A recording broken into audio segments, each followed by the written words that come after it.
संसार में केवल भावनाओं का खेल है।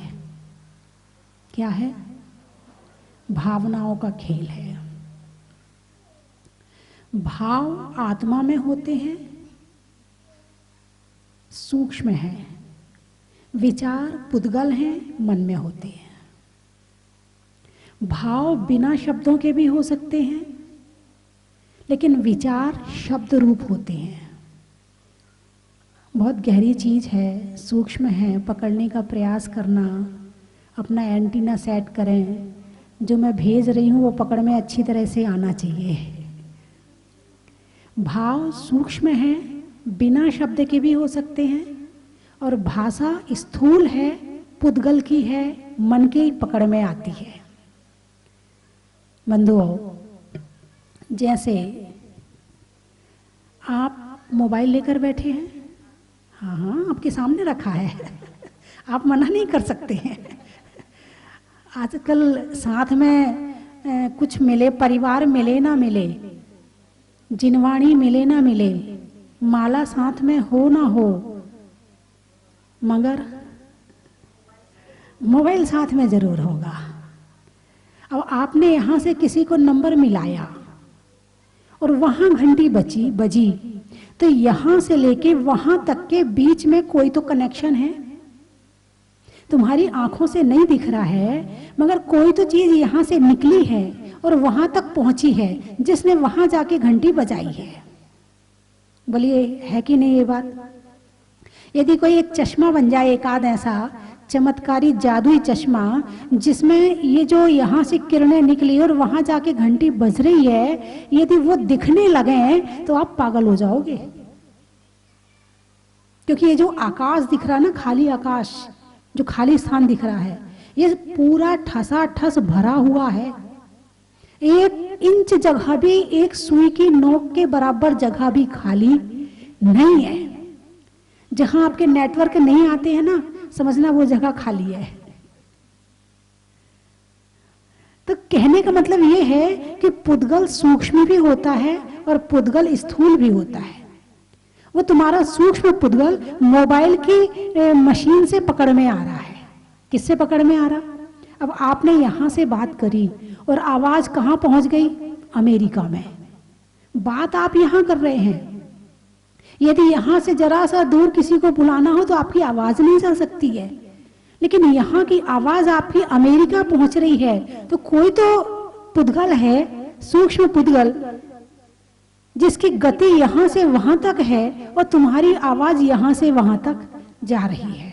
इस चीज को वैज्ञानिक ने पकड़ लिया है। वैज्ञानिक जो जो पुद्गल हैं उनको पकड़ रहे हैं, मगर जो जो आत्मा के भाव हैं वैज्ञानिक उसे नहीं पकड़ सकता।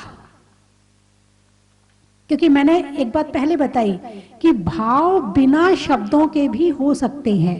वैज्ञानिकों ने शब्द पकड़े हैं, भाव नहीं पकड़े हैं। मैंने शायद कल भी बताया था कि शब्द कम है और भाव ज्यादा है। शब्द कम है और भाव ज्यादा है। जैसे आंसू है, जब हम बात मुंह से नहीं कह पाते हैं, अरे बोलिए ना, तो आंसू आ जाते हैं। ये बात है कि नहीं है? मतलब भाव ज्यादा हो गए और शब्द कम पड़ गए, तब आंसू को आना पड़ा। आप हंसते हो, मुस्कुराहट से भी काम चल सकता है, लेकिन खिलखिला के हंसते हो, जोर से हंसते हो, पूरी शरीर का रोम रोम हंसने लगता है। किसी सामने वाले ने कुछ कहा और आपके अंदर वो चीज समा नहीं पाई, तो वो फिर हंसने के रूप में बाहर निकल के आई। भाव है ये। क्या है? हास्य के भाव हैं, क्रोध के भाव हैं। भाव ज्यादा हैं और शब्द सीमित हैं, शब्द गिनती के हैं।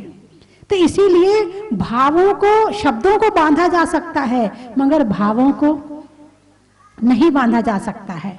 बात चल रही है 16 कारण भावनाओं की। कौन सी भावनाओं की? 16 कारण भावनाओं की बात चल रही है। तो वो 16 कारण जो भावना है वो तीर्थंकर प्रकृति का बंद कराती है। और ऐसा नहीं कि वो भावना आप नहीं भाते, नहीं आप भाते हैं। आपको कभी कभी ये तो याद आता है कि आत्मा अलग है, शरीर अलग है? जब प्रवचन सुनते तब तो याद आ ही जाता होगा, बाकी समय आए और ना आए। नहीं नहीं माता जी सही कह रही, नहीं नहीं महाराज जी सही कह रहे, आत्मा अलग है और शरीर अलग है। देखो वो चला गया, वो चला गया, वो शांत हो गया। उनके घर में कभी खबर ऐसी तो आती है कि वो शांत हो गए।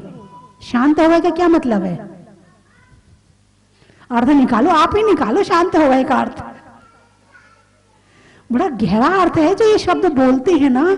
इंसान शब्द तो बोलता है मगर शब्द की गहराई में नहीं जाता है। जैसे शांत हो गए, शांत हो गए का अर्थ क्या है? वो जीते जी शांत नहीं था, अब शांत हो गया।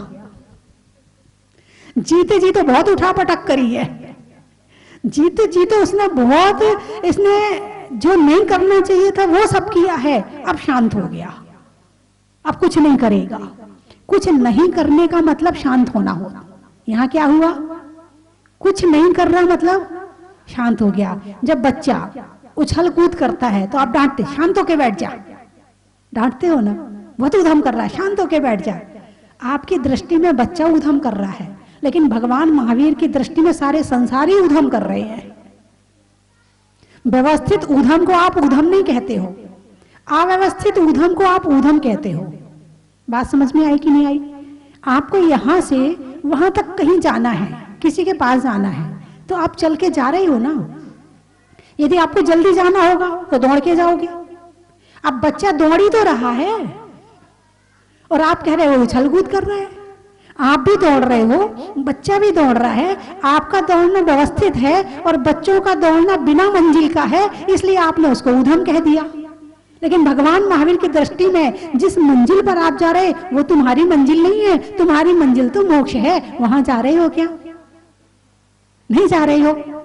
तो कहने का अभिप्राय यही है कि शांत होना एक अलग बात है और वैसे शांत होना एक अलग बात है। और शांतिलाल नाम रखना, क्या हुआ? आप हंस क्यों रहे हैं? मतलब शांतिलाल नाम रखने से, शांतिलाल नाम रखने से वो व्यक्ति शांत हो जाता है क्या? नहीं होता। फिर शांतिलाल किस बात का? शांतिलाल किस बात का? मतलब हमारे यहाँ तो बड़ी अजीब बात है, नाम कुछ और रखते हैं, काम कुछ और होता है। ऐसा होता कि नहीं होता? नाम तो शेर सिंह है और एक कुत्ता भौंक दे तो दौड़ के भाग जाएगा। नाम तो फकीर चंद है और घर में मालामाल है। ऐसा देखा कि नहीं देखा आपने? नाम से उल्टा मिठाई लाल है और मिठाई पसंद नहीं है। अब तो और नामों का गजब खेल आ गया है। पहले तो जो जैसा हुआ वैसा नाम, मिठाई खा रहे थे और समाचार मिला कि लड़का पैदा हुआ है, चलो मिठाई लाल हो गए। इमरती खा रहे थे, पता चला लड़की पैदा हुई, इमरती देवी हो गई। किसी को काजू पसंद है तो काजू राम हो गए। लेकिन अब तो बड़े छांट छांट के नाम रखे, लिस्ट निकाली जाती है। पहले नाम कुछ भी रख देते थे और बच्चा एक नंबर का निकलता था। अब नाम छांट छांट के रखते हैं। नहीं नहीं मैं नहीं बोल रही हूं, नाम तो छांट छांट के रखते हैं, मगर काम कैसा होता है ये मुझे नहीं पता, ये आप जानो। बात भावनाओं की है कि 16 कारण भावना से तीर्थंकर प्रकृति का बंध होता है। कल मैंने आपको बताया था और मैंने एक आपको संकल्प भी दिया था, नियम भी दिया था कि 16 कारण भावना की जो पूजा है उसकी जयमाला याद करना और उसे रोज पढ़ना, नियम से पढ़ना।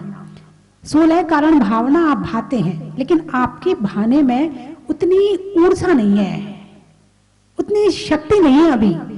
जब इन 16 कारण भावनाओं को तीव्र रूप से भाया जाता है तो यही भावनाएं तीर्थंकर प्रकृति का बंद करा देती हैं। आप त्याग की भावना भाते कि नहीं भाते? किसी त्यागी के चरणों में रहते, अरे क्या महाराज हैं, कितना त्याग करते, ओहो इतनी ठंड हो रही है, कैसे रहते होंगे महाराज। तो आप त्याग की भावना तो भा रहे ना है, तपस्या की भावना भा रहे ना। दान कई बार दे पाते हैं, कई बार नहीं दे पाते हैं। जिसके पास नहीं होता है वो भावना भाता है, हे भगवान वो दिन कब आएगा। अरे बोलिए ना, जब हमारे यहाँ हम भी संपन्न होंगे और हम भी दान देंगे, ऐसी भावना भाते कि नहीं भाते हो, है ना। जिसके पास होता है वो देता भी है, ये त्याग की भावना हो गई। दान में त्याग, हालांकि दान और त्याग में अंतर है, थोड़ा सा अंतर है, थोड़ा सा नहीं बहुत अंतर है। दान अच्छी वस्तु का दिया जाता है और त्याग, अरे बोलिए ना, शराब का क्या किया जाता है? दान या त्याग? त्याग किया जाता है। अच्छा, बड़े समझदार हो। ये ग्रस्त अवस्था की बात है। जब तक आप घर में हैं तो आपके दान में और त्याग में अंतर है, क्योंकि आपको धन से मोह है, धन से आपको लगाव है, धन आपका 11वां प्राण के समान बन गया है, इसलिए अभी उसके देने में आपको खुशी हो रही है, प्रसन्नता मिल रही है। आपको शराब बुरी लग रही है और धन अच्छा लग रहा है, लेकिन एक समय जब त्याग का आता है तो त्याग में फिर अच्छा और बुरा नहीं देखा जाता है। उत्कृष्ट त्याग। कौन सा त्याग? उत्कृष्ट त्याग। यानी कि जब भगवान महावीर ने दीक्षा लेने जब वो गए थे तो उन्होंने दान किया था कि त्याग किया था? अरे बोलिए ना, त्याग किया था। तो उनके पास तो धन पैसा का था, धन पैसा का तो दान किया जाता है कि त्याग किया जाता है? अरे बोलिए ना, धन पैसे का दान किया जाता है कि त्याग किया जाता है? जब तक मोह है तब तक दान किया जाता है, जब मोह की मूर्छा टूट जाती है तो त्याग किया जाता है, क्योंकि राग छूट गया, मोह कम हो रहा है तो उसमें थोड़ा आपने दिया, और मोह पूरा छूट गया तो पूरा त्याग हो गया। बात समझ में आएगी? अभी आपको सोने का हार, डायमंड का सेट देखकर मन में खुशी होती है, लेकिन जिस स्थिति में आपको डायमंड सेट और कंकड़ पत्थर में अंतर नजर नहीं आएगा, उस दिन आपका राग छूट गया और द्वेष छूट गया। तो जब राग और द्वेष भगवान ने छोड़ा और दीक्षा ली तो उन्होंने त्याग किया था, दान नहीं किया था। कभी आपने किसी ने नहीं शास्त्र में पढ़ा होगा कि तीर्थंकर ने कभी दान दिया हो? पढ़ा है क्या? पहली बात तो ये कि उन्हें दान देने की जरूरत ही नहीं थी। क्यों भाई? क्या वो अष्टमूल गुण के पालन करने वाले, घर में रहने वाले श्रावक नहीं थे? तो उन्हें दान नहीं करना चाहिए था। दान कब करना पड़ता है? जब सामने वाले को जरूरत हो। जरूरत ही नहीं तो दान किसका करें? तो क्यों उस समय जरूरत क्यों नहीं थी? क्योंकि जहां भगवान का जन्म होता है, जब भगवान आने वाले होते हैं तो 6 महीने पहले रत्नों की बारिश शुरू हो जाती है। जब तक भगवान गर्भ में रहते हैं तो 9 महीने तक रत्नों की बारिश होती है, सबके घर माला माल हो जाते हैं, वहां दान देने की जरूरत ही नहीं पड़ती है। ऐसा पुण्यात्मा जीव आया है कि आने के पहले सुखी कर दिया सबको। यहाँ तो कोई गरीब है तो उसको दान दिया जाएगा, कोई पढ़ नहीं सकता तो उसको पढ़ाया जाएगा, है ना? यही बातें हैं। तो तीर्थंकर जैसे जीव जहां जाते हैं वहां दुख नहीं, सुख बरसता है। खुद तो सुखी रहते हैं। मैंने पहले भी बताया था कि जो जीव अपने साथ साथ दूसरों के सुख की कामना करता है वो जीव तीर्थंकर बनता है। अपने उद्धार के साथ साथ दूसरों के उद्धार की सोचता है वो जीव तीर्थंकर बनता है। अपने कल्याण के साथ साथ सबके कल्याण की भावना रखता है वो जीव तीर्थंकर बनता है। और ऐसा जीव जब धरती पर आता है तो वो तो सुखी रहता ही रहता है, उसके आने के पहले सारी दुनिया सुखी हो जाती है। स्वर्ग में जाता है, स्वर्ग के देवता सुखी तो रहते ही हैं लेकिन मानसिक सुखी भी हो जाते हैं। यानी कि अक्सर क्या होता है कि जब कोई आपके घर में प्रोग्राम हो रहा हो तो आप क्या करते हो? एक एक घर में जाके कार्ड बांटते हो। एक एक, अरे वो भूलना मत, उसको जरूर देना, अरे उसको मत भूलना, उसको जरूर देना। एक एक घर में जाके कार्ड बांटते हो, ठीक है? अच्छा, यदि कोई चुनाव में खड़ा हो रहा हो तो एक एक घर में जाके हाथ जोड़ते हो, भाई साहब ध्यान रखना, अरे बोलिए ना। और पैसा भी देना पड़े और शराब भी पिलाना पड़े और गाड़ियां भी लगाना पड़े, लेकिन चुनाव में खड़े हुए हैं तो इतनी सेवा करेंगे, लगता है कि इससे बड़ा सेवा वाला दुनिया में कोई दूसरा है ही नहीं है। लेकिन वो सेवा नहीं है, वो व्यापार है। तुम मुझे वोट दो, मैं तुम्हें अभी पैसा दे रहा हूं, फिर बाद में मैं कमाऊंगा। ये व्यापार बन गया है राजनीति, आज सेवा नहीं रह गई, जबकि राजनीति एक सेवा है। तो ये आपके घर के काम थे, आपकी राजनीति का काम था, तो आपने पर्सनल सबसे संपर्क किया। अच्छा, अब मंदिर में यदि प्रोग्राम हो रहा हो तो अरे बोलिए ना, किस किस से कहोगे, ए तू जरूर आना, मंदिर में प्रोग्राम है, ए तू जरूर आना, भूलना नहीं, अरे काम तो लगा रहता है, नहीं तेरे को जरूर आना है। कभी आपने किसी से कहा अरे दुकान बंद कर देना, कोई बात नहीं है, मंदिर का प्रोग्राम है, धर्म का प्रोग्राम है, जहाजपुर का प्रोग्राम है, जब हम यहाँ का प्रोग्राम नहीं देखेंगे तो हमारा जीवन क्या बचा, सारी जिंदगी धनी कमाते रहेंगे क्या? अरे नहीं, दुकान बंद कर, मैं भी बंद कर रहा हूँ, तू भी बंद कर। कभी ऐसा किया क्या? यदि कोई बंद करके जा रहा होगा ना, पागल है, प्रोग्राम तो 2 बजे है, अभी से काय को दुकान बंद कर रहा है, और 2 बजेंगे तो फिर ग्राहक खड़े हैं सामने, कौन बंद करे? बात समझ में आई कि नहीं आई? 2 बजे दुकान में ग्राहक खड़े हैं, कौन बंद करे? यदि शादी है तो दुकान भी बंद हो जाएगी, कोई दुख नहीं होगा, कोई कष्ट नहीं होगा।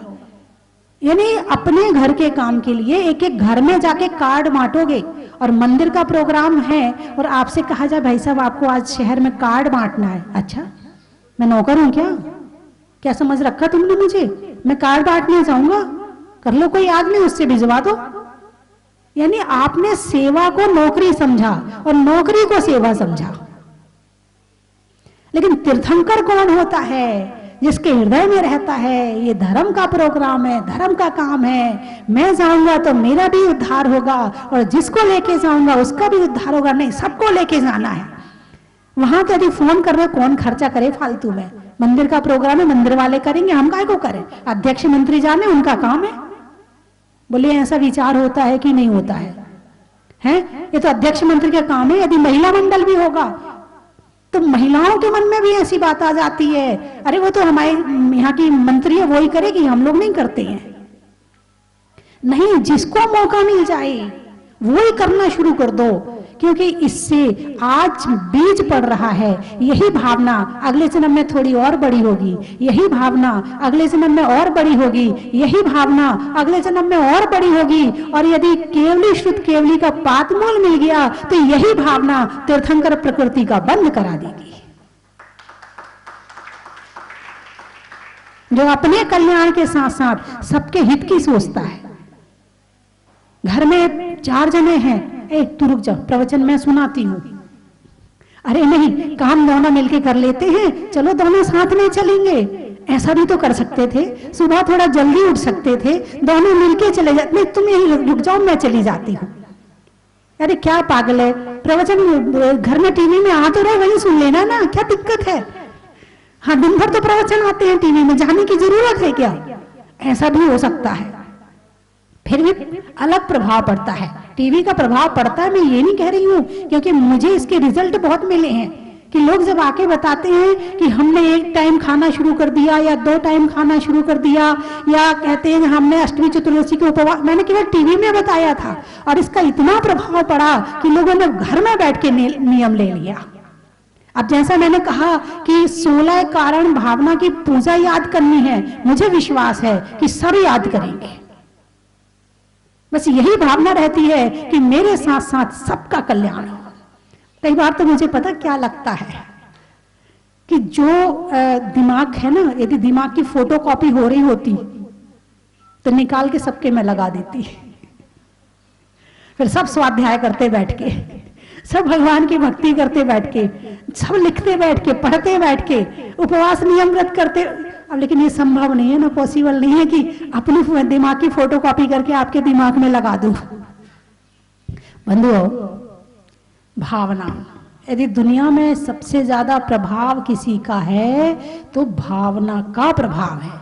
भावना से ही बंध है और भावना से ही मुक्ति है, भावना से ही सुख है और भावना से ही दुख है। सुख और दुख ना वस्तु में है, ना मकान में है, ना दुकान में है, ना कपड़ों में है, कहीं नहीं है। यदि हमें अच्छा लग रहा है तो सुख है, नहीं लग रहा है तो दुख है।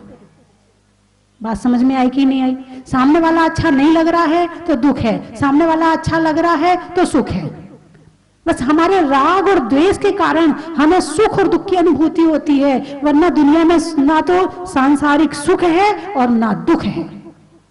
यदि है तो केवल एक चीज है, वो है आत्मा का अलौकिक सुख, और वो मिलेगा ध्यान में, वो मिलेगा 16 कारण भावनाओं में, वो मिलेगा धर्म में, और वही हमें जिंदगी जीना सिखाता है।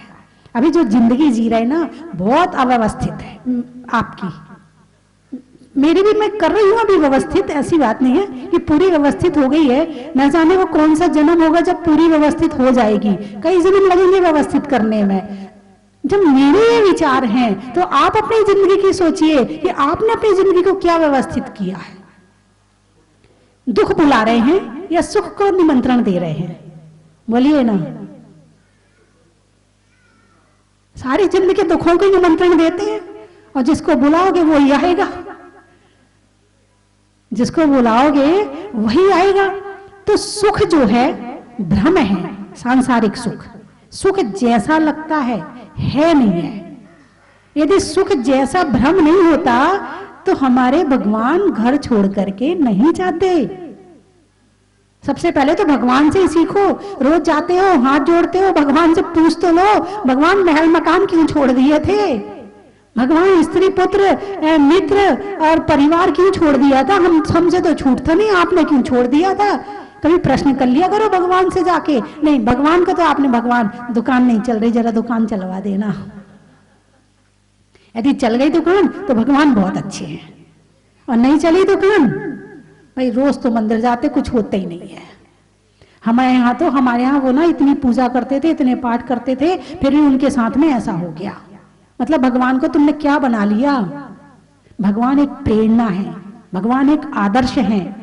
भगवान के दर्शन उनसे आदर्श प्राप्ति के लिए किए जाते हैं, उनसे कुछ सीखने के लिए किया जाता है। भगवान काम करने के लिए नहीं कि तुम्हारी दुकान चला दे, तुम्हारे बच्चों की शादी कर दे। हाँ, ये बात अलग है कि जब भगवान की सच्ची भक्ति करते हैं तो उस भक्ति से पाप जाता है और पुण्य आता है, और जो काम नहीं भी होना है वो काम हो जाते हैं। और जब आप किसी भगवान की भक्ति करते हैं और वहां यदि देवी देवता उपस्थित हो और वो आपकी बात सुन लें, और वो देवी देवता भक्त को, अरे ये तो भगवान का बड़ा भक्त है, ये दुखी नहीं होना चाहिए, और आपका पुण्य का उदय है, तो हो सकता है वो देवी देवता आपके काम बना दे, ऐसा संभव है। लेकिन भगवान तो अपनी आत्मा के ध्यान में लीन है, उन्हें किसी से कोई मतलब नहीं है। तो अपने साथ साथ औरों के कल्याण की भावना भी रखना चाहिए। ये आज बीज डालेंगे हम, इसका कभी पेड़ लगेगा, और तीर्थंकर प्रकृति का फल फिर कभी और खाने मिलेगा, जिसमें भगवान बनना भी हो गया, और भगवान बनने के साथ साथ भगवान बनाना भी हो गया। भगवान बनना केवल अपना अकेले काम है, और भगवान बनने के साथ साथ बनाने का सौभाग्य मिलना तीर्थंकरों को मिलता है, हर कोई को नहीं मिलता है। इसलिए अपने साथ साथ मंदिर जाओ तो अड़ोसन पड़ोसन से पूछ के जाओ, चल रही क्या? हो सकता है वो तुम्हारी मित्र हो, चल काम बाद में करूंगी, चल तेरे साथ चलती हूं। कभी प्रवचन से उठ के जाना पड़े ना तो अकेले जाना चुपचाप, लेकिन क्या करते हैं, चल रही क्या? मैं तो जा रही हूं। अकेले खड़े होने की हिम्मत नहीं ना, इसलिए दो चार को इकट्ठी कर रही है। ऐसा करते नहीं करते हैं? प्रवचन से जाओ, अरे मैं तो जा ही रही हूं, मेरा तो जरूरी काम आ गया है, कम से कम ये तो सुन ले। मैं नहीं पूछती किसी से, अकेले उठ के फटाफट निकल जाओ, कोई देख भी ना पाए। सम्यक दृष्टि और मिथ्या दृष्टि की पहचान है ये बंधुओं। और 8 अंगों में सम्यक दर्शन के एक प्रभावना अंग है, और 16 कारण भावना में एक प्रभावना भावना है। प्रभावना, भावना से प्रभावना। जब भावना अंदर भरती है, शक्ति आती है, तो ऐसा लगता है भगवान क्या कर दूं, किसके लिए कर दूं, कितना कर दूं। मन तो ऐसा लगता है कि सब दे दूं, लेकिन अब जीने के लिए मुझे भी तो चाहिए ना, इसलिए नहीं दे पा रहा हूं। ऐसी भावना वाले लोग आज भी हैं, ऐसा नहीं कह सकते कि नहीं है। जब यहाँ भक्त बैठते थे और सर्दी में यहाँ पर सर्दी लगती थी लोगों को, तो मुझे बड़ा कष्ट होता था, भगवान का मंदिर जल्दी से बने ताकि भक्तों को कष्ट ना हो। जब यहाँ लोग बैठते थे, ज्यादा गर्मी लगती थी, लू चलती थी, तब भी मुझे महसूस होता था नहीं भगवान की भक्ति करते समय और ध्यान मौसम पर चला जाए, ऐसा नहीं होना चाहिए। लेकिन भगवान ने इतना कृपा करी कि तीर्थ इतनी जल्दी बनकर तैयार हो गया। और यहाँ पर पैसे से ज्यादा लोगों के भाव लगे हैं। बात समझ में आई कि नहीं आई? मैंने जो योजना चलाई थी 100 रुपए हर शनिवार को निकालना, लोगों ने करोड़ों इकट्ठे करके दिए उससे, और मंदिर बनके तैयार हो गया। और ऐसा नहीं कि 100 वाले थे, यहाँ करोड़ वाले भी थे जिन्होंने करोड़ों करोड़ भी लगाए हैं। जिनके पास था, उन्होंने, जिनके पास जितनी सामर्थ्य थी लगा दिया सबने। और आज जब लोग प्रवेश करते हैं यहाँ अंदर मंदिर में, तो बस ऐसा लगता कि स्वर्ग में आ गए। मतलब मुझे लगता कि 1000 व्यक्ति तो बोल के गए हैं मेरे से, 1000 कम से कम 1000, ज्यादा हो गए हो तो पता नहीं, 1000 व्यक्ति तो बोल के गए, बोले माता जी स्वर्ग तो देखा नहीं है, मगर इस स्वर्ग को बना के आपने स्वर्ग के दर्शन करा दिए। तो कहने का अभिप्राय मेरा ये है कि भाव ज्यादा जरूरी है। इस मंदिर में भगवान के भक्तों के भाव भरे हुए हैं, इसलिए पहुंचते ही अनुभूति स्वर्ग की होती है। बंधुओं, पंच कल्याणक को 1 वर्ष होने जा रहा है। बीच में भक्तों को आना थोड़ा कम हो गया, क्योंकि अरे बोलिए ना, कोरोना ने रोना दिया, रुला दिया है। घर में ही बैठकर सब बड़े भावना बना रहे थे, इतनी भावना बना रहे थे कि आज ये सारे भक्त यहाँ पर उपस्थित हो गए हैं। अभी गया नहीं है कोरोना, अभी कम की मात्रा लग रही है, लेकिन लोगों ने जहाजपुर आना शुरू कर दिया है। और अभी हमारे भाई कह रहे थे, बोले 2-3 साल पहले मैंने अभिषेक किया था, तब से दोबारा जब मैं माला फेरता था भगवान की, जब चालीसा पढ़ता था, तब लगता था मुझे कि मैं कब दोबारा जाके शांति धारा करूंगा, कब दोबारा जाके अभिषेक करूंगा। आज सौभाग्य आया, आज मैंने भगवान की फिर से शांति धारा की है। और अब 7 फरवरी 2020 का अतिशयकारी दिन, जब भगवान मुंह इधर से यहाँ निष्ठापन होकर के और जहाज मंदिर की मूल वेदी में विराजमान हुए थे। 1 वर्ष होने जा रहा है। तो अब कुछ होना चाहिए, नहीं होना चाहिए? वर्षगांठ होनी चाहिए, नहीं होनी चाहिए? होनी चाहिए। अच्छा, तो फिर आप लोग थोड़ी आओगे, आएंगे? चलो अच्छी बात है, फिर तो प्रोग्राम रख लूं। अरे बोलिए ना, अरे हाँ तो बोल दो। अच्छा, आप इतने अंदर चले गए कि आपकी आवाज भी बंद हो गई। प्रवचन सुनते सुनते इतने भावों में खो गए आप। अच्छा चलो कोई बात नहीं, आप तो ऐसे कर देना, मैं समझ जाऊंगी, गर्दन हिला देना, है ना। तो 6 और 7 तारीख का प्रोग्राम रखा है। 6 तारीख को शनिवार और 7 तारीख को रविवार। आप देखिए छुट्टी वाले दिन मिल गए। 6 तारीख को शनिवार और 7 तारीख को रविवार, ये दोनों दिन प्रोग्राम रखे हैं। क्योंकि जो यहाँ पर केवल ज्ञान वाटिका बनी थी, उस केवल ज्ञान वाटिका में अभी उसकी चरण की प्रतिष्ठा नहीं हो पाई थी। पंच कल्याणक के कार्यक्रम में इतने व्यस्त हो गए कि चरण को भूल ही गए। और उस समय वहां का काम भी अधूरा था, अच्छी तरह से हुआ भी नहीं था। अब 1 साल में थोड़ा सा काम भी हो गया वहां का। और अब वहां की चरण प्रतिष्ठा, जो 24 तीर्थंकर के चरण हैं, उनकी प्रतिष्ठा अब 6 तारीख को सुबह 9:30 बजे से होगी। सुबह 7 बजे से पहले 8, 8:30 बजे तक मुनि सूरतनाथ भगवान का मस्तकाभिषेक, फिर 9:30 बजे से चरण की प्रतिष्ठा होगी, और दोपहर में 2 बजे मुनि सुव्रत विधान किया जाएगा। फिर 7 और शाम को, अब भक्त आएंगे तो शाम को भी तो प्रोग्राम होना चाहिए। तो कुछ ना कुछ प्रोग्राम अभी फाइनल नहीं किया है, अभी चल रहा है कि क्या करें, कुछ बढ़िया होना चाहिए, अभी ये विचार चल रहा है। तो फिर प्रोग्राम होगा और फिर 7 तारीख की सुबह 7 बजे भगवान का मस्तकाभिषेक 1008 कलशों से होगा। अब उस वर्षगांठ पर कौन अभिषेक करेगा, कौन शांति धारा करे भगवान की, मुझे नहीं पता है। किसके सौभाग्य में है कि उस दिन करेगा, क्योंकि उस दिन भगवान वहां विराजमान हुए थे। उस दिन का दृश्य तो शायद इस जीवन में तो मैं भूल नहीं पाऊंगी, जो मैंने देखा है। जब भगवान यहाँ से निकलकर और भगवान वहां जाके विराजमान हुए थे, क्योंकि विकल्प था मन में एक कि भगवान को भगवान का वजन इतना है कि कैसे प्रतिमा को उठाएंगे, कैसे वहां विराजमान करेंगे, कैसे लेके जाएंगे, बड़ी तैयारियां कर रहे थे। लेकिन जब लेके गए तो मुझे तो लगता कि मनुष्य नहीं ले गए, देवता लेके गए थे।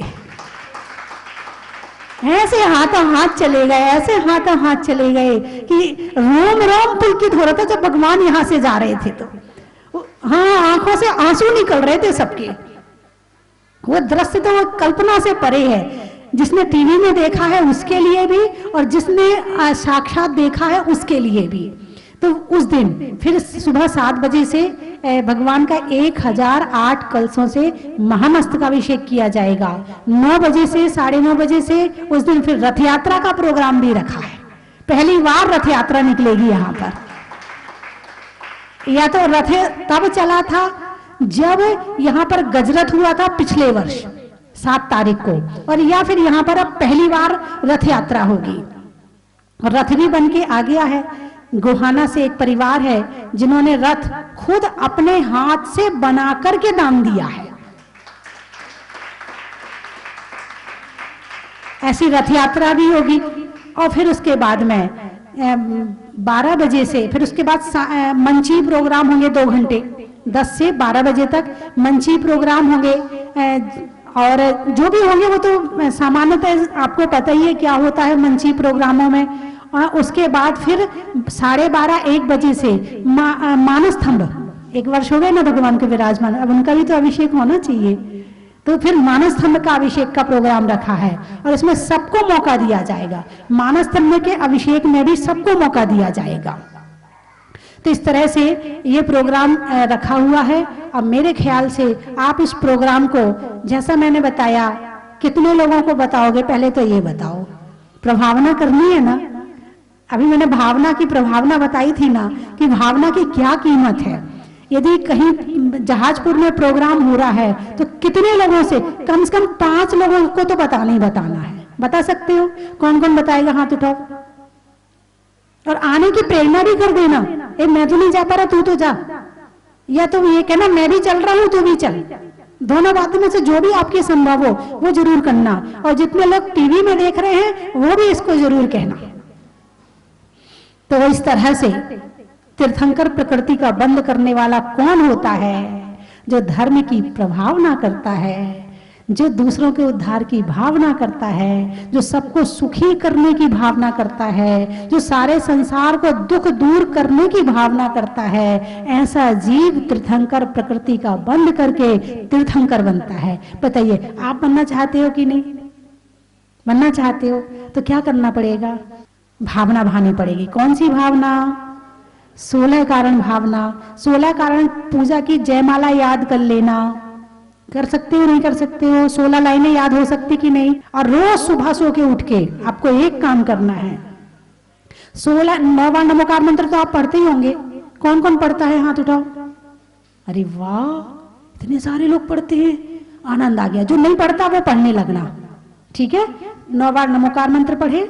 नमोकार मंत्र पढ़ने के बाद ये 16 कारण की भावना है ना, दर्श विशुद्ध धरे जो कोई ताको आवागमन न होई, इसको पढ़ करके और फिर आप अपने बिस्तर से नीचे उतरना। आप इन 16 कारण भावनाओं को रोज भाना, और एक दिन आएगा कि तीर्थंकर प्रकृति तक पहुंचा देगी आपको। बच्चों को याद करवा देना और बच्चों को भी यही संस्कार देना कि पहले 9 बार नमोकार मंत्र, 16 कारण की भावना, उसके बाद बिस्तर छोड़ो। उसके पहले नहीं, अभी से संस्कार दे देना, है ना? हिंदी में मात्रा का, स्कूल में छात्रा का, आज आपकी जहाजपुर की यात्रा का बड़ा ही महत्व है। अनाज में चना का, गर्मी में पना का, और 16 कारण भावना का बड़ा ही महत्व है। अनाज में दाने का, इनाम में पाने का, आज आपके यहाँ आने का बड़ा ही महत्व है। रहने के लिए ग्राम का, नहीं होने में संग्राम का, और 6 और 7 तारीख में होने वाले प्रोग्राम का बड़ा ही महत्व है। उज्जैन, मंदसौर, उज्जैन। अच्छा, चेहरे पर नैन का, बोलने में बैन का, और आने वालों में उज्जैन का बड़ा ही महत्व है। आम की बोर का, अंगुली में पोर का, और आने वालों में इंदौर का बड़ा ही महत्व है। सागर, पानी में गागर का, जातियों में नागर का, और आने वालों में सागर का बड़ा ही महत्व है। मंदसौर, आम की बौर का, खाने में कौर का और आने वालों में मंदसौर का। बड़ा ही महत्व है। स्वर्ग में परी का, बैठने में दरी का और आने वालों में शिवपुरी का। बड़ा ही महत्व है। उदयपुर, पूर्व वाले कौन कौन है? जयपुर, उदयपुर, गंगापुर। गाने में सुर का, रिश्तों में ससुर का और आने वालों में उदयपुर, गंगापुर, जयपुर का। बड़ा ही महत्व है। खाचरियावास, अच्छा, लेने में सास का, बहू में सास का और आने वालों में खाचरियावास का। बड़ा ही महत्व है। रायसेन घड़ी, भोजन में बड़ी का, हाथ में घड़ी का और आने वालों में रायसेन घड़ी का। बड़ा ही महत्व है। मुरार, बिजली में तार का, प्रभु को नमस्कार का और आने वाला में मुरार का। बड़ा ही महत्व है। सर्दी की हवा का, बीमार में दवा का और आने वालों में नैनवा का। बड़ा ही महत्व है। कोटा, महिलाओं में आटा का, फूल में कांटा का और आने वालों में कोटा का। बड़ा ही महत्व है। मुंबई, महीनों में मई का, रजाई में रुई का और आने वालों में मुंबई का। बड़ा ही महत्व है। करेरा, रंगों में हरा का, गांव में दरा का और आने वालों में करेरा का। बड़ा ही महत्व है। महलों में ताज का, महलों में ताज का, खुलने में राज का और आने वालों में प्रयागराज का। बड़ा ही महत्व है। चन की थाल को सजाओ रे आज, रत्नों की थाल को भर लाओ रे आज। आओ आओ करे रे गुणगान आरती भगवन की। आओ आओ करे गुणगान आरती भगवन की। आओ आओ करे रे गुणगान आरती भगवन की।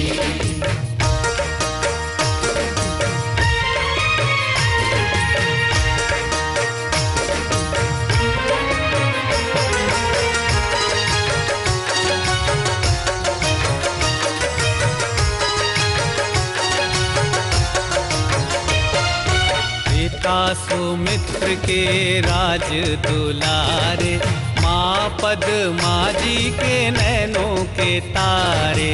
पिता सुमित्र